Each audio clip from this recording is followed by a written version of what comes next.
ఖుషితో కన్నమ్మ. ఇవాళ వ్లాగ్ వచ్చేసి ఏంటంటే బెండకాయ కర్రీ. బెండకాయ కర్రీ కావాల్సిన పదార్థాలు ఏంటంటే బెండకాయలు, పచ్చిమిర్చి, ఆవాలు, జీలకర్ర, అలా నిమ్మకాయ రసం, ఉప్పు అండ్ ఆయిల్. ఇప్పుడు తయారు చేసే విధానం ఏదో చూద్దాం.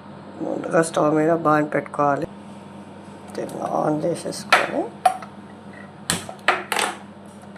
పాన్ హీట్ చేసుకోవాలి. పాన్ హీట్ అయిన తర్వాత 2 టేబుల్ స్పూన్స్ ఆఫ్ ఆయిల్, ఆవాలు, జీలకర్ర వేసుకోవాలి.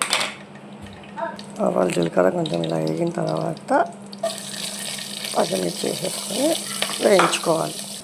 ఇలా గోలిన పచ్చిమిర్చిలో లైట్గా పసుపు వేసుకోవాలి. ఇంతకుముందు పసుపు చెప్పడం మర్చిపోయాను. పసుపు కూడా కొంచెం వేసుకోవాలి లైట్గా.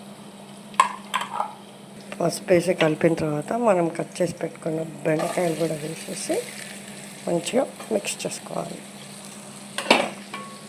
ఇలా మంచిగా ఆయిల్ అంతా మిక్స్ చేసిన తర్వాత ఒక ప్లేట్ పెట్టుకొని వాటర్ వేసుకొని దీనిపైన కొన్ని వాటర్ వేసుకొని మగ్గించుకోవాలి. జస్ట్ కొన్ని లైట్గా ఇట్లా వాటర్ వేసుకొని మగ్గించేసుకోవాలి.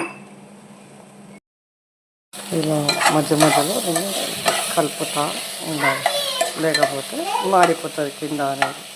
దాంట్లో మంచిగా కలిపేసుకొని ఇట్లా మాగిన దాంట్లో తగినంత ఉప్పు వేసేసుకొని ఒక 2 నిమిషాలు మాగనివ్వాలి. అయిన దాంట్లో కొంచెం లైట్గా నిమ్మరసం వేసి కలిపేసుకొని స్టవ్ ఆఫ్ చేయాలి. మీకు ఈ స్టేజ్లో కావాలనుకుంటే ఎల్లిపాయలు కూడా వేసుకోవచ్చు. నా దగ్గర ఎల్లిపాయలు లేవు కాబట్టి నేను వేసుకోలేదు. ఎల్లిపాయలు వేసుకుంటే మాత్రం చాలా టేస్ట్ బాగుంటుంది. ట్రై చేసి ఎలా ఉందో కామెంట్ బాక్స్లో చెప్పండి.